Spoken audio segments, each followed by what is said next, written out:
Okay, ji, welcome back. And we were talking about the examples of KRA, KPA and KPIs. और हमने ये देखा कि organisation अपनी प्रोडक्टिविटी को इंक्रीज करना चाहती है।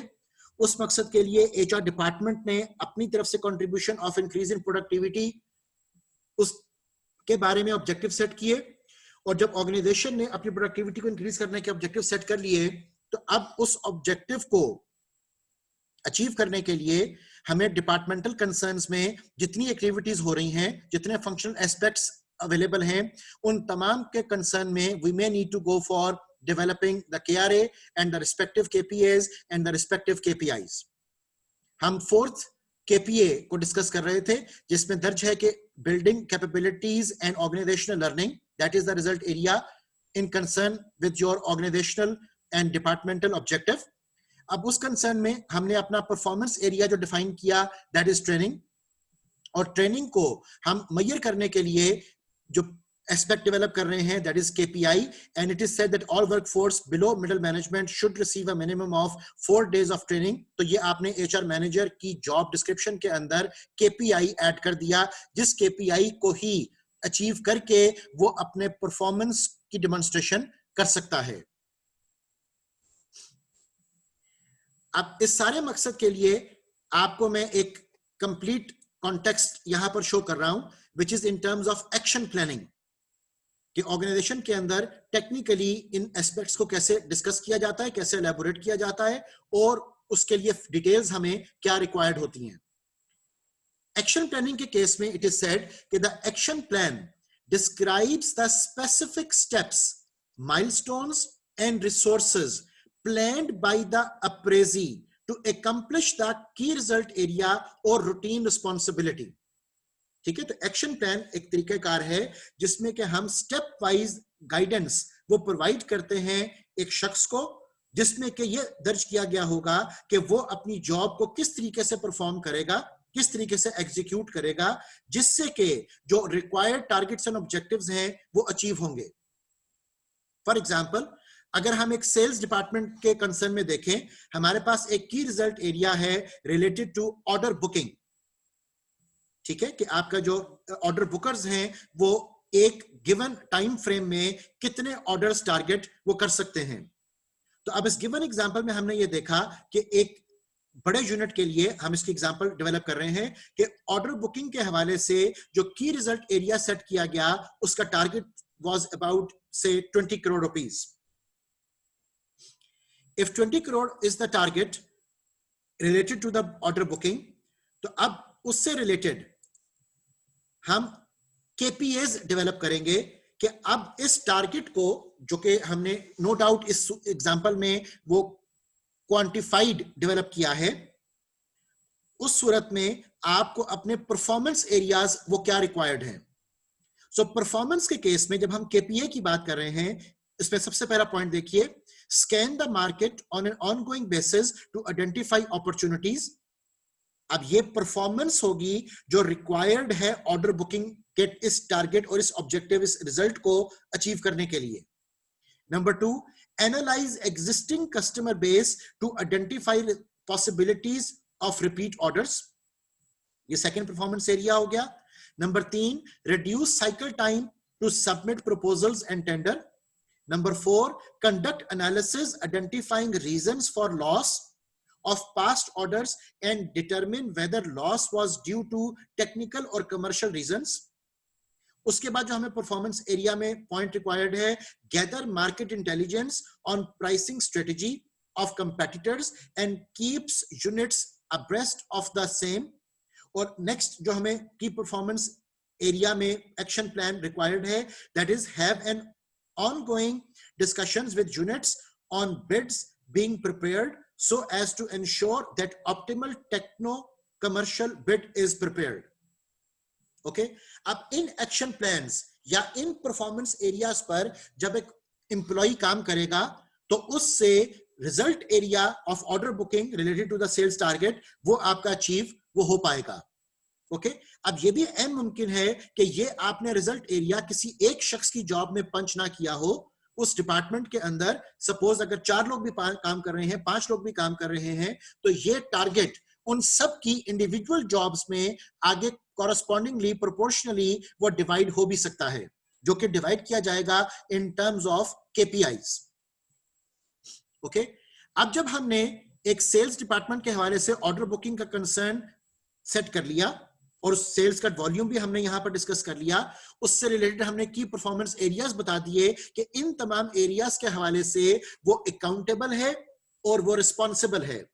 अब जब हमने उसकी अकाउंटेबिलिटी एंड रिस्पॉन्सिबिलिटी को इवेल्युएट कर लिया, तो इसके बाद हमारे पास नेक्स्ट स्टेप आएगा जिसमें हम उसको पर्टिकुलर केपीआईज की तरफ लेकर वो चलेंगे। अब केपीआई की अचीवमेंट के लिए हमारे पास यहां पर एक स्केल भी डेवलप हो सकता है, जिसमें कि हम इस बात का अंदाजा लगाएं कि अगले माली साल के दौरान जब वो ऑर्डर बुकिंग पर काम कर रहा है तो उसकी performance related to the order booking, उसकी इवैल्यूएशन वो हम कैसे करेंगे। अब उस इवैल्यूएशन के लिए हमने एक स्केल यहां पर डेवलप किया, जिसमें कि 1 would mean significantly below expectations, which is about 15 million, and 5 would mean significantly above expectations, which is something like 25 million or even more. ठीक है, और अगर वो गिवन टारगेट को ही सिर्फ अचीव कर रहा है तो that is the level 3 which is meets expectation, neither low nor high. तो यहां से हमें इस बात का अंदाजा भी हुआ कि जब हम परफॉर्मेंस अप्रेजल करते हैं, जब हम परफॉर्मेंस मैनेजमेंट सिस्टम डेवलप करते हैं, तो उसमें एक जॉब से रिलेटेड परफॉर्मेंस की इवैल्यूएशन के लिए भी आपके पास पैरामीटर्स का एस्टैब्लिश होना वो जरूरी है। Because unless and until you don't quantify the things, you don't measure the things, तो आप इवैल्यूएशन ऑब्वियसली वो नहीं कर पाओगे। और हमने इसी के साथ साथ इस बात को भी आइडेंटिफाई करना है कि अगर एक डिपार्टमेंट में एक से ज्यादा लोग या एक शख्स भी काम कर रहा है तो उसकी जो परफॉर्मेंस है वो एवरेज है, वो बिलो एवरेज है, वो हाई और मोर देन एवरेज है। सो हाई परफॉर्मर्स को आइडेंटिफाई करने के लिए भी हमें क्वांटिटी की जरूरत वो होगी। So the required level of achievement for each point on the 5-point rating scale must be defined, ताकि आपके पास एक अंदाजा डेवलप हो जाए लोगों की परफॉर्मेंस को एवेल्युएट करने का इन ट्रू सेंस। अदरवाइज फिर आपके बेशुमार तरह की बायसनेस, बेशुमार तरह के फेवरेटिज्म के कंसर्न्स वो वहां पर इवॉल्व कर जाते हैं। सो याद रखें, मैं फिर से रिपीट कर रहा हूं, सबसे पहला step, you set the key result area related to the departmental functional aspects. जब आपने की रिजल्ट एरिया डेवलप कर लिया तो then you develop the action plans, जिसको अभी हम की परफॉर्मेंस एरिया का नाम भी दे रहे हैं। और एक्शन प्लान्स जिसमें हमने उस शख्स के हवाले से रिस्पांसिबिलिटी एंड अकाउंटेबिलिटी के एस्पेक्ट्स को तय कर लिया, तो उसके बाद अब आप उसको न्यूमेरिकल टारगेट्स दोगे, जिन टारगेट्स को गिवन टाइम फ्रेम के अंदर अचीव करना उसकी रिस्पांसिबिलिटी वो होगी।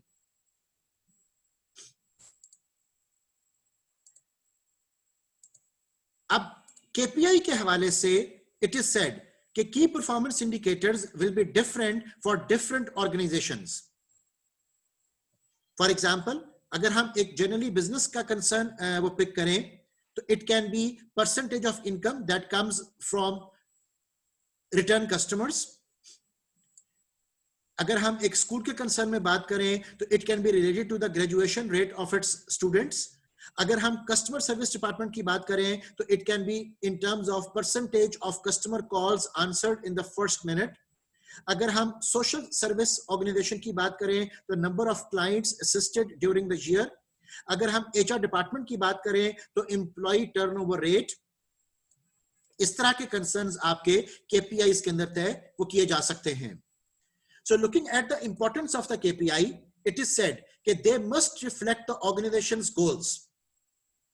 क्योंकि आपके जो ओवरऑल ऑर्गेनाइजेशन के गोल्स, टारगेट्स एंड ऑब्जेक्टिव्स हैं, जिनको हम strategically, financially and operationally develop करते हैं, वही गोल्स, टारगेट्स एंड ऑब्जेक्टिव्स दरअसल जब इंडिविजुअल टास्क्स में ट्रांसलेट होंगे तो वो केपीआई की शक्ल इख्तियार कर लेते हैं। इसी तरह दे मस्ट बी की to its success.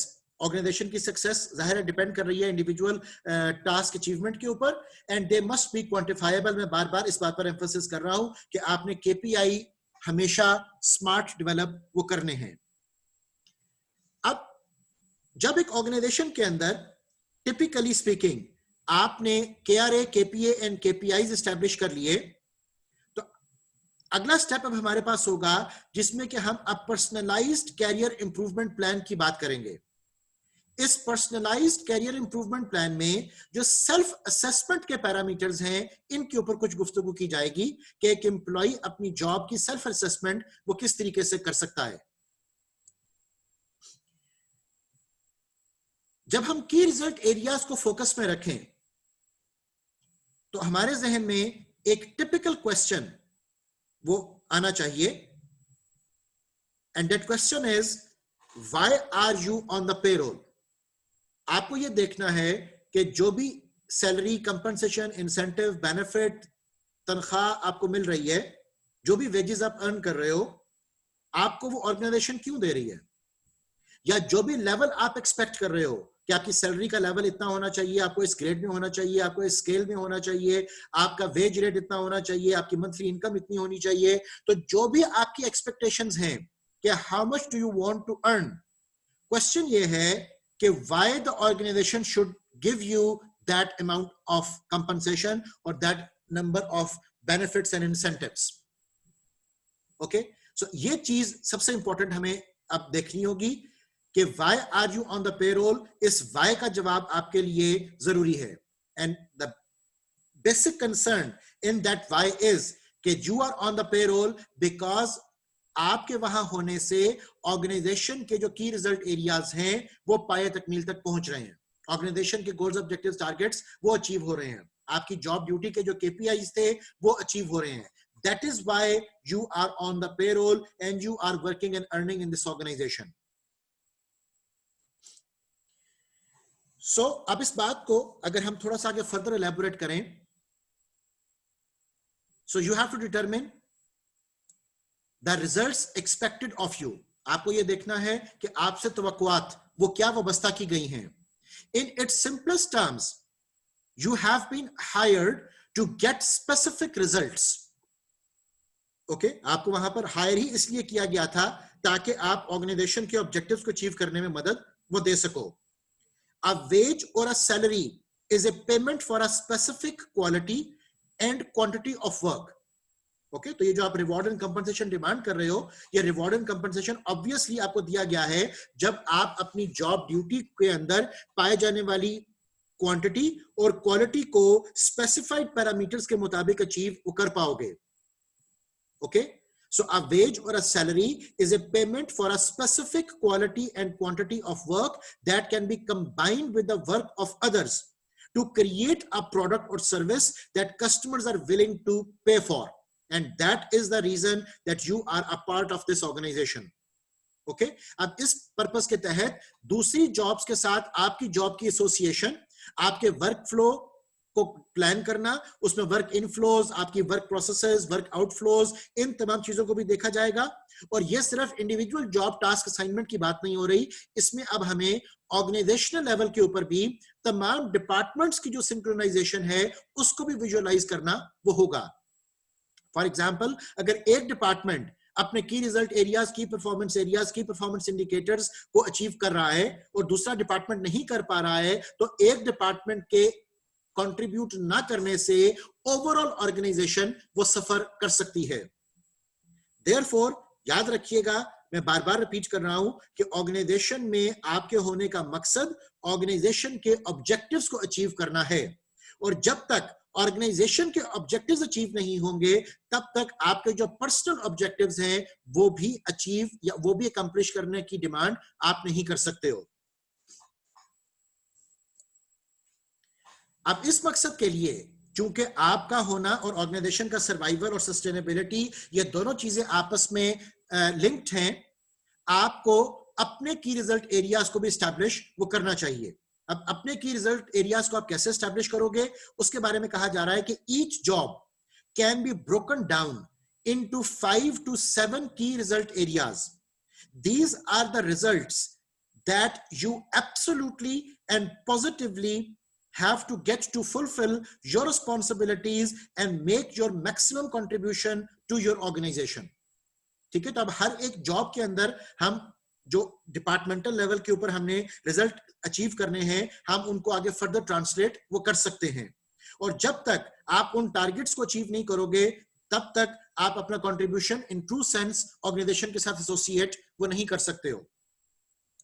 So that's why it is said that your failure to perform in a critical result area of your work can lead to failure at your job.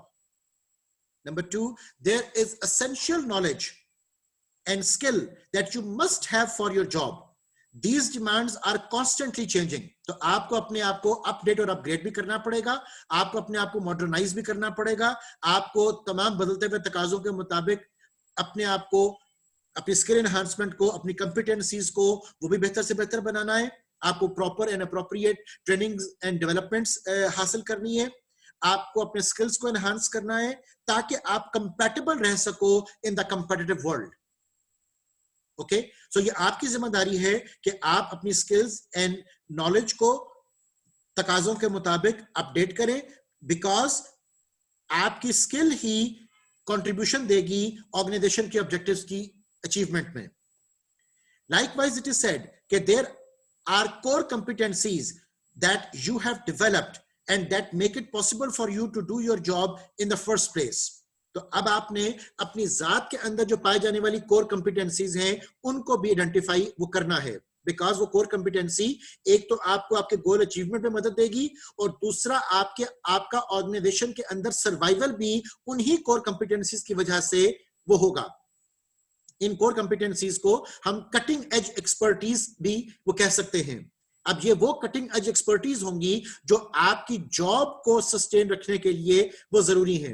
Because in the comparative world अगर आप वहां पर ठीक से काम नहीं कर रहे हो, आपके पास कोई स्पेसिफाइड कोर कॉम्पिटेंसी या कटिंग एज एक्सपर्टीज नहीं है, तो others would be replacing you. Okay, तो ये कंसर्न जो कि हमारा ऑर्गेनाइजेशन लेवल का इंडस्ट्री के बारे में कहा जाता है, यही कंसर्न इंडिविजुअल लेवल का ऑर्गेनाइजेशन के कंसर्न में भी एप्लीकेबल है. The next point is, but there are always key results that are central to your work and which determine your success or failure in your job. तो आपका survival organisation के अंदर तब तक ही मुमकिन है जब तक आप अपने रिजल्ट्स को अचीव वो कर रहे हो. And by the time अगर ऑर्गेनाइजेशन को ये लगे कि you are not there to achieve the organizational targets and objectives, तो you would become a cost, you would become a burden rather than you are an asset, rather than कि organisation आपके ऊपर investment की बात वो करे. So return on investment जो human resource से रिलेटेड हम बात कर रहे हैं, ये तभी मुमकिन हो पाएगा जब ह्यूमंस अपना कंट्रीब्यूशन पॉजिटिवली एनर्जेटिकली वो प्रोवाइड कर रहे हो. तो जब तक आपके वहां होने से सिनर्जी क्रिएट नहीं हो रही होगी, तब तक ऑर्गेनाइजेशन ऑब्वियसली आपको अपने पास लॉन्ग टर्म स्टे ऑफर नहीं करेगी. इसी के साथ साथ आपको अपनी रिस्पॉन्सिबिलिटी का भी अंदाजा होना चाहिए. A key result area is defined as something for which you are completely responsible. तो जो भी एस्पेक्ट आपकी जॉब ड्यूटी में एलोकेट किया गया, उन तमाम चीजों के लिए आप रिस्पॉन्सिबल हो. जैसा कि आपको मैंने शुरू में बताया था कि जॉब एनालिसिस के अंदर जो डेवलप TDRs, तो टास्क, ड्यूटीज एंड रिस्पॉन्सिबिलिटीज, इनको हम टिपिकली वो मेंशन कर देते हैं अपने जॉब डिस्क्रिप्शन के डॉक्यूमेंट में. So this means that if you don't do it, it doesn't get done. तो यहां से बात बड़ी ऑब्वियसली हमारे सामने आ रही है कि जो चीज आपकी रिस्पॉन्सिबिलिटी है उसको आपने ही कंप्लीट करना है, और अगर आप उसको कंप्लीट नहीं कर रहे हो तो ऑब्वियसली आपका वो जॉब का पार्ट मिसिंग हो जाएगा, और वो जॉब का पार्ट मिसिंग होने से ओवरऑल ऑर्गेनाइजेशन के जो ऑब्जेक्टिव्स हैं उनमें प्रॉब्लम वो आ सकती है. So a key result area is an activity that is under your control. Okay, it is an output of your work that becomes an input or a contributing factor to the work of others. जैसा कि आपको मैंने बताया कि आपको work flows उनको भी elaborate करना होता है, और आपको एक लिंक बताना होगा कि आपकी जॉब का जो वर्क आउटफ्लो है वो दूसरे की जॉब के लिए वर्क इनफ्लो वो कैसे बन पाएगा. इस हवाले से एक और बात भी ये ध्यान में रखिएगा कि ये डिपेंड करेगा ऑर्गेनाइजेशन के कल्चर और पॉलिसी के ऊपर कि जो आपने की रिजल्ट एरियाज आइडेंटिफाई किए हैं वो की result areas mutually agreed upon हैं, वो की रिजल्ट एरियाज आपको डिक्टेट किए गए हैं कि आपने एक MBO प्रोसेस से गुजरकर उन की रिजल्ट एरियाज को डेवलप वो किया है. तो जनरली स्पीकिंग जिस बात को इनकरेज किया जाता है वो ये है कि एम्प्लॉय की पार्टिसिपेशन के साथ की रिजल्ट एरियाज जो हैं वो एस्टैब्लिश करने चाहिए. so that जो participative style of objective setting है वो भ्रूएकार आ सके, और उस participative style of decision making and objective setting से जो लोगों का कंट्रीब्यूशन है वो रीइंफोर्स, पॉजिटिवली रीइंफोर्स वो भी हो सकता है।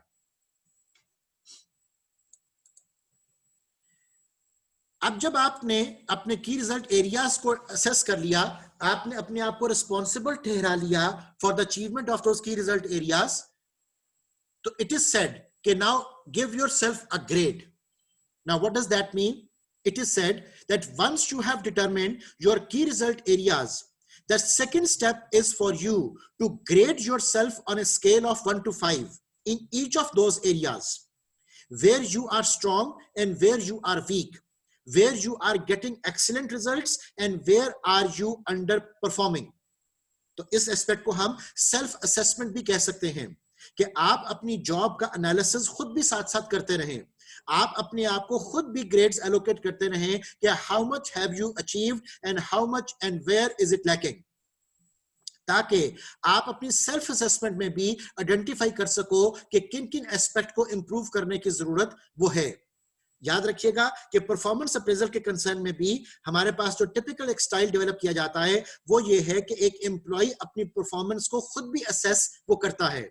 तो जब एक एम्प्लॉय अपनी परफॉर्मेंस को खुद भी असेस करेगा तो वहां से भी उसको अंदाजा हो जाता है कि वो क्या टारगेट्स एंड गोल्स अचीव कर पाया और क्या टारगेट्स एंड गोल्स वो अचीव नहीं कर पाया, और उसकी रीजंस वो क्या एक्सटर्नल एनवायरनमेंट से रिलेटेड थी कि वो उसकी जात से रिलेटेड थी, और अगर उसकी अपनी जात में किसी स्किल, कॉम्पिटेंसी एंड प्रोफिशिएंसी की कमी है तो उस स्किल, कॉम्पिटेंसी एंड प्रोफिशिएंसी को वो कैसे इंप्रूव कर सकता है। ओके, सो देयरफॉर रिमेंबर कि ये असेसमेंट का जो काम है ये सिर्फ ऑर्गेनाइजेशन ने प्रोफेशनली नहीं करना है, तमाम एम्प्लॉइज को अपनी जॉब से रिलेटेड सेल्फ असेसमेंट भी वो करते रहना चाहिए, और वहां से आप अपनी डेफिशिएंसी के जो एरियाज हैं उनको आइडेंटिफाई करके अपने नेक्स्ट एक्शन प्लान्स वो भी आइडेंटिफाई वो कर सकते हो। उन एक्शन प्लान्स को हम आईडीपीज का नाम वो देते हैं। IDP stands for individual development plans. So उन इंडिविजुअल डेवलपमेंट प्लान्स में उन एरियाज पे फोकस किया जाता है जो एरियाज आपकी जॉब परफॉर्मेंस में डेफिशिएंसी क्रिएट कर रहे हैं, और उन डेफिशिएंसीज को एलिमिनेट करने के लिए आपके फिर अगले माली साल के जो एक्शन प्लान्स होंगे वो डेवलप किए जाएंगे, और वहीं से आपका जो टीएनए का कॉन्सेप्ट है वो भी इवॉल्व होगा। As you all may know कि TNA stands for training need assessment. तो ट्रेनिंग नीड असेसमेंट के अंदर भी वो एरियाज आइडेंटिफाई किए गए जिन एरियाज की अंदर स्किल्स की कमी पाए जाने से आप राइट लेवल ऑफ परफॉर्मेंस वो नहीं दे सक रहे हो। ओके, सो अगर हम अपने डिस्कशन को एक स्टेप आगे और बढ़ाएं, here is the rule, your weakest key result area sets the high at which you can use all your other skills and abilities. ठीक है, तो आप इस बात को भी आइडेंटिफाई कर सकते हो कि जिन एस्पेक्ट्स में आप अभी लैक कर रहे हो आप उनको आइडेंटिफाई करो और फिर अपनी तमाम तर एनर्जीज उस तरफ डाइवर्ट कर दो, सो दैट उस वीकनेस को हम ओवरकम वो कर सकें। बिकॉज रिमेंबर कि आपकी एसोसिएशन ऑर्गेनाइजेशन के साथ ऑर्गेनाइजेशन के ऑब्जेक्टिव्स को अचीव करने के लिए है, और अगर किसी वजह से ऑर्गेनाइजेशन के ऑब्जेक्टिव्स अचीव नहीं हो पा रहे हैं तो ऑब्वियसली आपकी जो बेनिफिट एंड कंपनसेशन की डिमांड है वो भी कंप्रोमाइज हो जाएगी। So this rule says that you could be exceptional in 6 out of 7 key result areas but really poor in the 7th. Okay, जिसमें आपको कमी वो आइडेंटिफाई हो रही है, and your poor performance in the 7th area will hold you back and undermine how much you achieve with all your other skills. Okay, तो वो 7th area supposedly बहुत क्रूशियल एस्पेक्ट था जो आपकी जॉब से रिलेटेड था। तो चाहे आपने 6 काम कर लिए लेकिन 7वें काम को अगर आप पाए तकमील तक ना पहुंचा पाए तो आपकी ओवरऑल परफॉर्मेंस जो है वो मुतासिर हो जाएगी। So this weakness will affect as a drag on your effectiveness and be a constant source of friction and frustration. Okay, तो आपको इस बात को आइडेंटिफाई करना है ताकि आपका ऑर्गेनाइजेशन के अंदर स्टे, आपका ऑर्गेनाइजेशन के साथ एसोसिएशन वो पॉजिटिवली एस्टैब्लिश हो, आपके डिपार्टमेंटल रिप्यूट भी बेहतर हो, आपकी जॉब परफॉर्मेंस रिजल्ट्स भी अच्छे हो, आपका पीयर टू पीयर रिलेशनशिप आपका सबऑर्डिनेट के साथ रिलेशनशिप, आपका बॉस के साथ रिलेशनशिप, ये तमाम आपके एस्पेक्ट्स भी अच्छे हो और आप ट्रूली पार्टिसिपेट कर सको, कंट्रीब्यूट कर सको ऑर्गेनाइजेशन की लॉन्ग टर्म परफॉर्मेंस के लिए।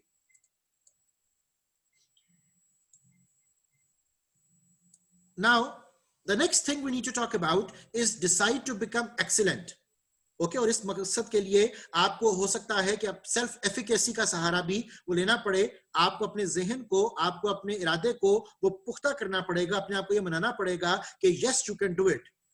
So decide to become excellent because the high performers would be able to get the high outcomes. Okay, so the fact is that everybody has both strengths and weaknesses. Refuse to rationalize, justify or define your areas of weakness. Instead, identify them clearly. ठीक है, आप mistake उस वक्त करोगे जब आप अपने अंदर पाए जाने वाली कमी कोताही के ऊपर पर्दा डालने की कोशिश करो। रादर देन दैट आपको आइडेंटिफाई करना चाहिए कि what are the aspects that you are lacking और उन एस्पेक्ट्स को जितनी जल्दी मुमकिन हो सकता है you have to convert into strengths. Okay, और एक और बात याद रखिएगा कि sometimes the weakness is not the real weakness we are talking about. The weakness can be some conditions and constraints and we have to be rational and we have to be logical about those conditions and constraints कि अब हम उन conditions and constraints से भी अपने आप को आजाद वो कैसे कर सकते हैं। Okay, so that is the reason it is said कि identify them clearly, set a goal, make a plan to become very good in each of those areas. Okay, just think you may be only one critical skill away from top performance at your job. हो सकता है कि वो सिर्फ एक skill जिसकी आपके अंदर कमी है, अगर आप उस स्किल को बेहतर कर लो तो you can be the top notch person, you can be the high performer, you can be subjected to the decisions of promotability. Okay, so याद रखें कि अपने अंदर पाए जाने वाली स्किल्स की कमी को छुपाना इज नॉट द सोल्यूशन। आपको यह देखना है कि जिन स्किल्स की वर्क रिलेटेड एस्पेक्ट से हम ऑब्वियसली बात कर रहे हैं, आपके पास कमी है, उनको आप through training, through development, through self effort वो आप बेहतर से बेहतर वो कर सको। So here is one of the greatest questions you will ever ask and answer, and that question is, what one skill if I developed and did it in an excellent fashion would have the greatest positive impact on my career? Okay, तो यही वो आपकी skill होगी जिसको अभी हमने core competency या जिसको हम कटिंग एज एक्सपर्टीज का नाम भी देते हैं। So you should use this question to guide your career for the rest of your life. Look into yourself for the answer. You usually know what it is. Okay, so अब चाहे वो communication perspective में बात हो, चाहे वो leadership perspective में बात हो, चाहे वो टेक्निकल स्किल के कॉन्टेक्स्ट में हम बात कर रहे हैं, कोई कंसेप्चुअल स्किल है या कोई और एंटरप्रेन्योरल या आपकी डिस्टर्बेंस हैंडल स्किल है, आपको आइडेंटिफाई करना है कि किस कंसर्न में आपको इंप्रूवमेंट की जरूरत है। सो कोई शख्स भी इस दुनिया का वो हरफन मोला शायद नहीं है। So there would always be a chance of improvement and betterment. So it is better कि आप अपनी जात का भी स्वॉट एनालिसिस वो करते रहें, आप ये आइडेंटिफाई करते रहें कि कहां पर इंप्रूवमेंट की जरूरत वो मौजूद है, और फिर उनको इंप्रूव करने के लिए आपको शर्मिंदा नहीं होना चाहिए, बल्कि आपको फख्र से इस बात का इजहार करना चाहिए कि that is something you were lacking behind and that is something जिसको आपने अपनी मेहनत और काविश से आप बहुत बेहतर वो कर लिया है।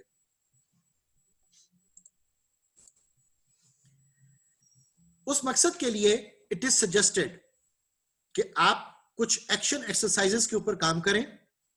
For example, it is said, first identify the key result area of your work. What are they?